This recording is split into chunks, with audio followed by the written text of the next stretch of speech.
he was my dad. The persona never really touched me. You know, when I saw him, he was dad.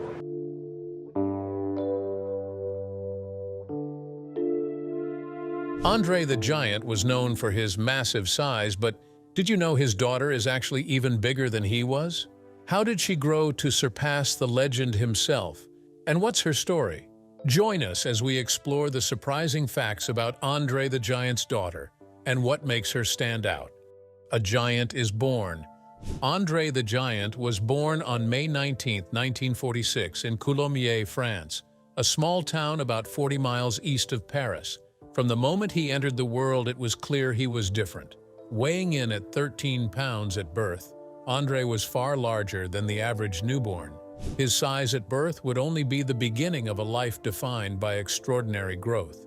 André grew up in the nearby village of Moulins, a quiet farming community. Life in Moulins was simple and hardworking. André's parents, Boris and Marianne Roussimoff, were farmers. They lived modestly and worked tirelessly to support their 5 children. André was the middle child, and although he came from a large family, he quickly stood out. Unlike his siblings, who grew at a normal rate, André shot up in size year after year. By the age of 12, he was already 6 feet 3 inches tall. By 14, he had grown to 6 feet 6 inches. No one else in the family shared this unusual growth pattern. There were hints that André's height might be genetic. His grandfather was reportedly very tall, though not nearly as large as André would become. At the time, his rapid growth was thought to just run in the family. Doctors didn't see any signs of hormonal issues early on. The medical understanding of conditions like acromegaly was limited, especially in rural areas. So André's size remained mostly a mystery to those around him. Despite his size, André lived a fairly typical life during his early years. He went to school like any other child in the village. But even during these early days, he experienced things that would later become legend. One of the most interesting stories from André's childhood involves the famous playwright Samuel Beckett. Beckett, who lived nearby and knew André's father, would often give André rides to school in his truck. André was too big to fit on the school bus, so Beckett offered a solution. The two would ride together in silence or casual conversation. And though Beckett would later become world famous to André, he was just the kind neighbor who gave him a lift. But childhood didn't last long for André. His family struggled financially, and the demands of the farm were growing. By the time André turned 14, his father pulled him out of school so he could work full-time on the land. André accepted the change without protest, but it marked a turning point in his life. He lost the last piece of a normal childhood. From that point on, his days were filled with hard labor. Because of his strength and size, André could do the work of several men. He helped the family survive during tough times, but the cost was high. He missed out on being a regular teenager. Even though life was difficult, André never lost his sense of humor or kindness. He was known around Moulins as a gentle giant. People often remembered him for his warm smile and polite manner. Children in the village weren't afraid of him, and adults respected him. He had a certain charisma even back then, a quiet presence that drew people in. This would later become one of his greatest strengths when he entered the world of professional wrestling. André's rapid growth would continue throughout his teenage years, and eventually the reason behind it became clear. He was later diagnosed with acromegaly, a rare condition caused by an overproduction of growth hormone. The condition affected his bones, especially in his hands, feet, and face. At the time, though, no one knew what was happening. André simply kept growing, and people continued to marvel at his size. He wore size 22 shoes and had to use special furniture even as a teenager, but he learned to live with it, never letting his differences get in the way of his good nature. André's childhood was marked by struggle, sacrifice, and unexpected fame, even before he ever stepped into a wrestling ring. Wrestling calls. By the time André was 17, he knew life on the family farm in Moulins wasn't enough for him. He had spent years working the land, helping his parents, and doing the hard physical labor that came with farm life. But deep down, André was bored. He also knew he was different, and not just in size. He wanted more from life, more excitement, more opportunity, and maybe even a little bit of adventure. So with determination and not much else, he left the countryside and headed to Paris. Paris in the early 1960s was a completely different world compared to Molière. It was bigger, louder, and full of new experiences. André took on various jobs to support himself.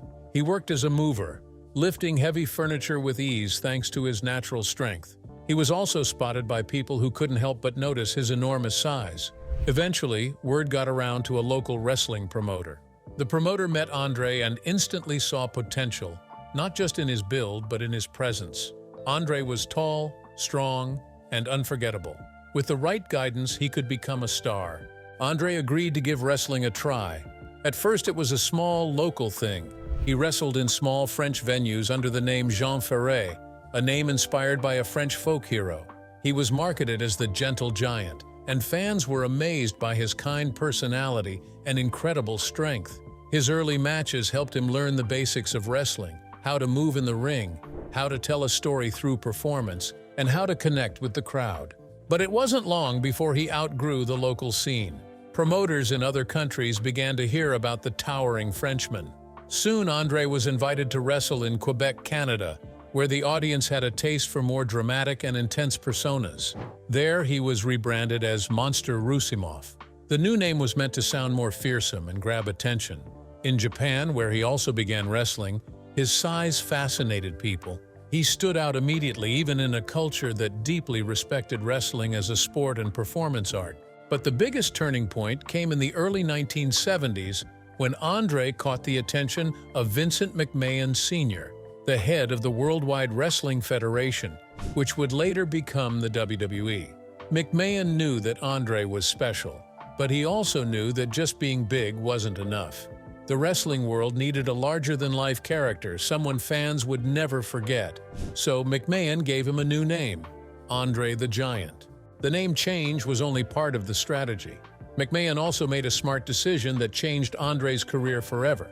He made André a rare attraction. André would not wrestle every week in the same city. Instead, he became a special event.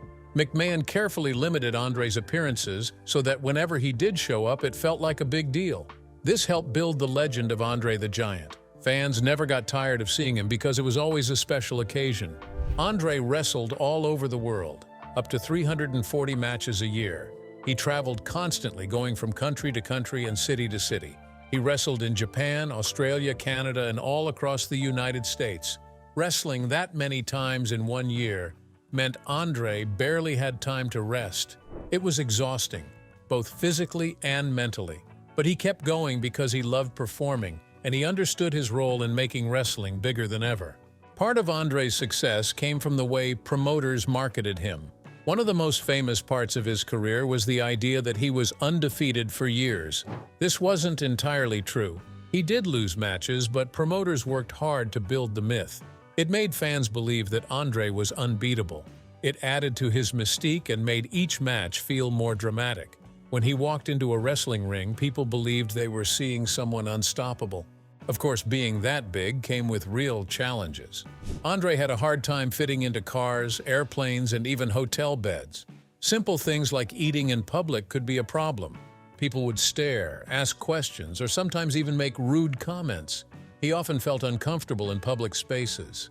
His health also started to suffer from the constant travel and the effects of acromegaly, the condition that made him grow so large in the first place.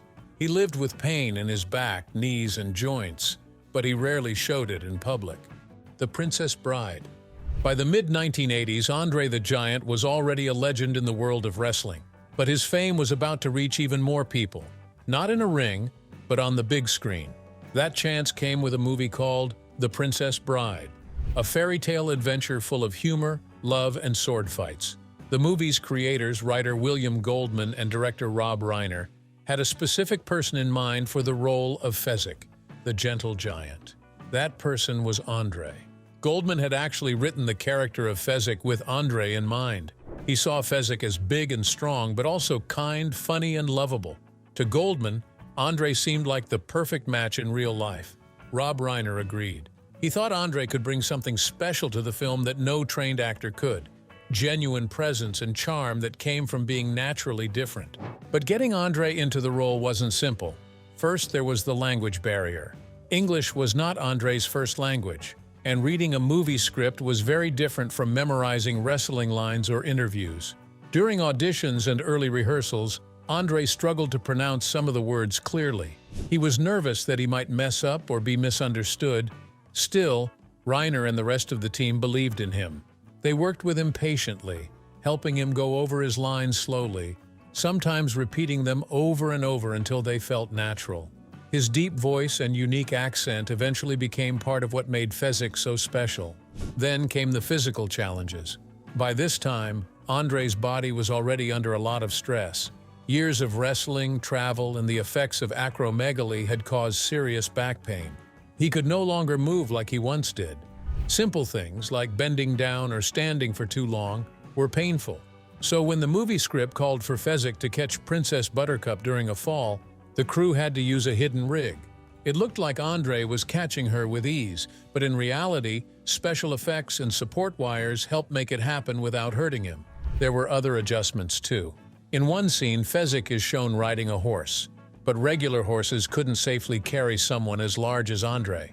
So the crew had to specially rig the saddle and carefully guide the horse, making sure everything was balanced. André's size was a big part of the story, but it also made filming more complicated than anyone expected. Despite all of these obstacles, André gave the role his full heart. On camera, Fezzik became exactly who Goldman and Reiner had imagined, a giant with a big heart.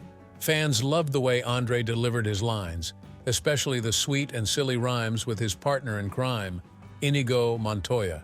His most famous lines, like "Anybody want a peanut?" became fan favorites. Fezzik was funny, caring, and strong. Audiences instantly connected with him, and André's natural warmth came through in every scene. When The Princess Bride was released in 1987, it became a huge hit. It wasn't just a wrestling audience anymore. People of all ages got to see a different side of André. For many, this movie was their first introduction to him. He was no longer just a giant in the ring. He was a movie star, and one with heart. André himself was extremely proud of the role. He carried a VHS tape of The Princess Bride with him wherever he went. Friends and colleagues said that he would often show it to people, proud of what he had done. It was his favorite role outside of wrestling. For André, it meant more than just acting. It was proof that he could be more than what people expected. Wrestlemania III. By 1987, André the Giant was no longer just a wrestling attraction. He was a global superstar. But that year, something even bigger happened. He stepped into the ring for what would become one of the most important and talked about matches in professional wrestling history, André the Giant versus Hulk Hogan at WrestleMania III. This was not just a regular match. It was carefully built up as a battle between two legends. André was marketed as undefeated for 15 years, an unstoppable force. Whether or not that streak was completely true didn't matter. Fans believed it. On the other side was Hulk Hogan, the rising American hero and face of the World Wrestling Federation. Hogan was loud, muscular, and full of energy. He was everything young fans loved in the 1980s. Vince McMahon, the head of WWF, knew that putting these two giants together would create a moment people would never forget. WrestleMania III took place on March 29, 1987, at the Pontiac Silverdome in Michigan. Over 93,000 fans filled the stadium, making it one of the largest crowds in wrestling history. Millions more watched from home. The event was marketed around one central theme. Could Hulk Hogan possibly defeat André the Giant? Behind the scenes, things were not as perfect as they looked. André's health was rapidly declining. Years of wrestling, travel, and dealing with acromegaly, a hormonal disorder that caused his extreme growth, had taken a serious toll. By 1987, his back was in terrible shape. He could barely walk without pain. Standing for long periods hurts. Even getting into the ring was difficult. But André refused to quit. He insisted on doing the match, no matter how much pain he was in. To get through it, André took painkillers. Some reports say he was in agony throughout the event, but he never let the fans see that. He knew the moment was bigger than just a wrestling match. It was a turning point. André was nearing the end of his in-ring career. Hogan was becoming the new face of wrestling.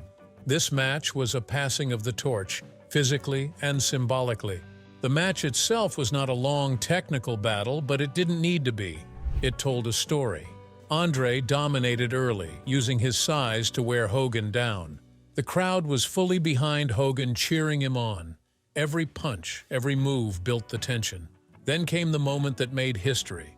In front of thousands of screaming fans, Hogan picked up André and slammed him to the mat.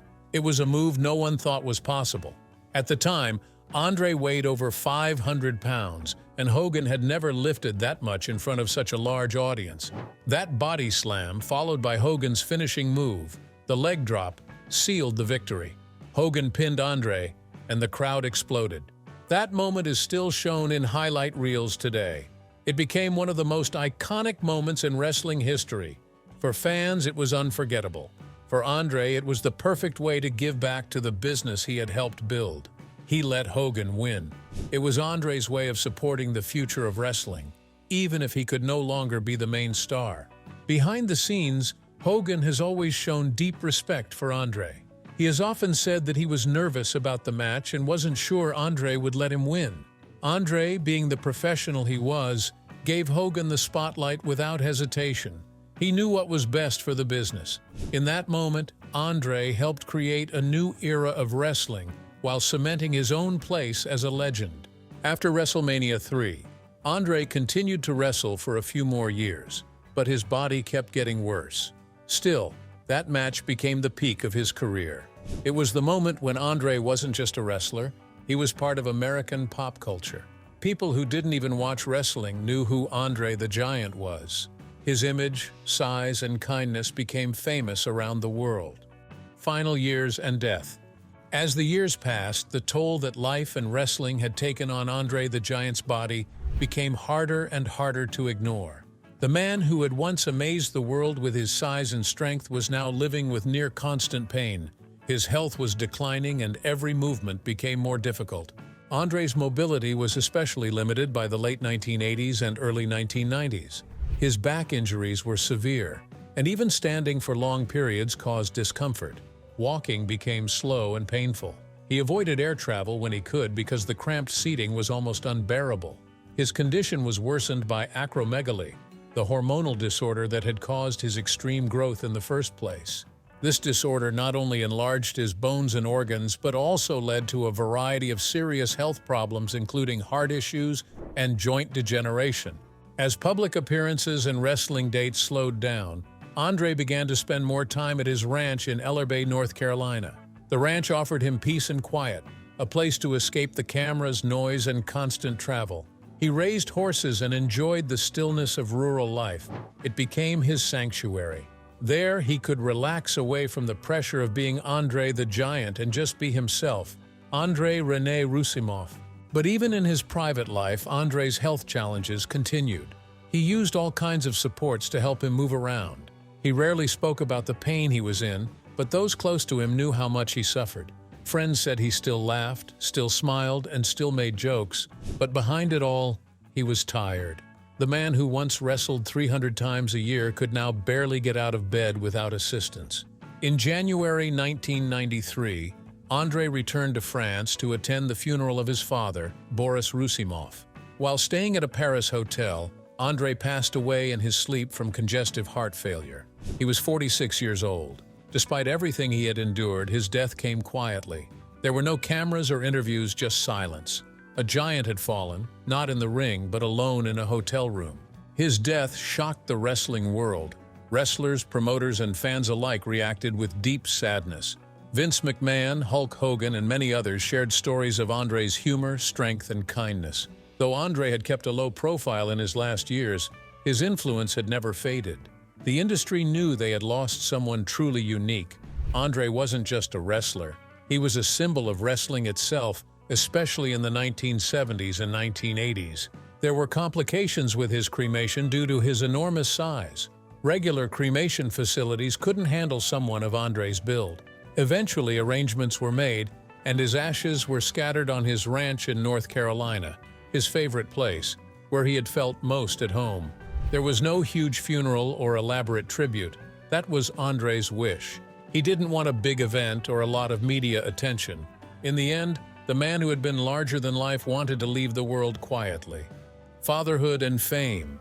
For all the fame André the Giant achieved in his life, the one role that remained complicated was that of a father. Behind the cameras and wrestling spotlight, André had a personal life that very few people ever saw. One of the most emotional and complex parts of that private life was his relationship with a woman named Jean Christensen and their daughter, Robin Christensen Roussimoff. André met Jean Christensen in the early 1970s. Jean wasn't just a model. She also worked in public relations for the wrestling industry. She was tall, standing at over 6 feet 4 inches, which naturally caught attention whenever she was with André. Together, they made a striking pair. Their relationship was never officially confirmed as a marriage, though many people assumed they were married because of how long they were together. In truth, their relationship was off and on for several years, lasting from around 1972 into the 1980s. They kept things fairly private, staying mostly out of the media. In 1979, Jean gave birth to a daughter named Robin Christensen Roussimoff.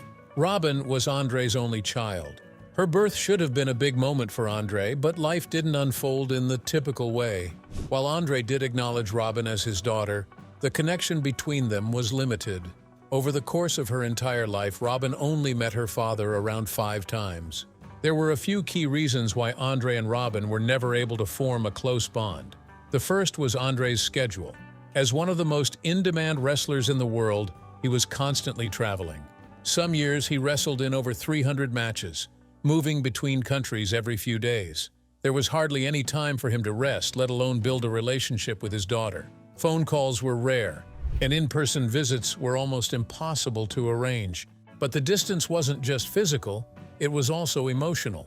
André lived his life as a mythic figure, someone larger than life. For most people, he wasn't just a man, he was the giant. That kind of public image made it hard for him to live a normal personal life. When it came to fatherhood, André may have found it difficult to shift gears from being a global star to being a dad.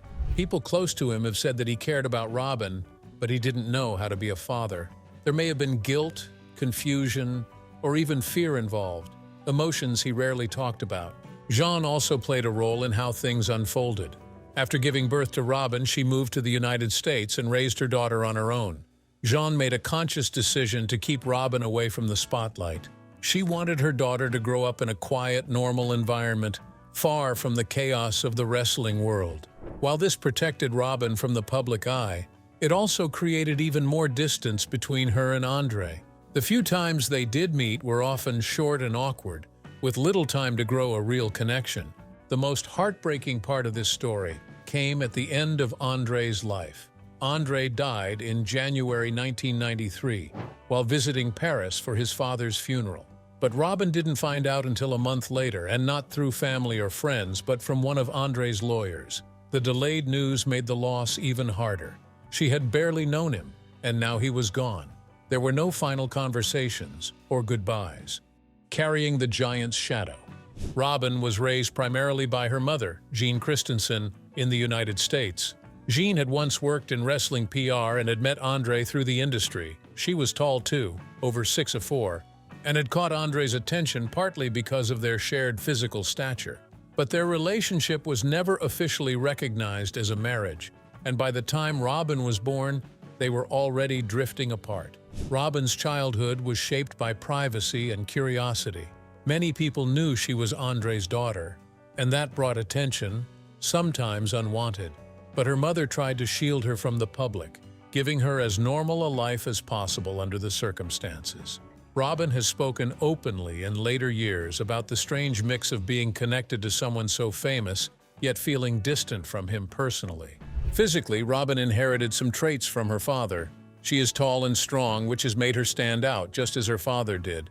But she has also been known for her strong will and independence. Unlike André, who entered wrestling in his teens and became an international star, Robin chose her own path, and it wasn't always in the spotlight. At one point, Robin considered a career in wrestling. Given her heritage and appearance, many fans and promoters were curious to see what she could do. She trained and gave it a try, but ultimately the wrestling business didn't work out for her. It didn't feel like the right fit. She has said in interviews that she respects what her father accomplished, but didn't feel the need to follow in his footsteps in the ring. Instead, Robin has focused more on film, art, and storytelling, especially when it comes to telling her father's true story. She has worked closely with documentary filmmakers to bring more depth and truth to the legend of André the Giant. Two notable projects she was involved with were André the Giant, Closer to Heaven, a documentary from 2015, and HBO's André the Giant, which brought André's life into clearer view for a new generation of fans. Robin's role in these projects was not just as his daughter, but as a guardian of his legacy. She helped ensure the documentaries showed not just the performer, but the person behind the myth. She pushed for honest storytelling, including the painful parts of his life, like his health struggles, his loneliness, and the isolation that came with being so different from everyone else. To Robin, these truths were essential to understanding who André really was. Today, Robin lives a relatively private life in Seattle. She's not a public celebrity, and she chooses her appearances carefully. When she does speak, it's usually to support her father's legacy or to take part in something she believes in. She has been known to attend fan conventions or participate in interviews, but she does so on her own terms. If you enjoyed this video, don't forget to like, subscribe, and hit the bell so you don't miss the next video.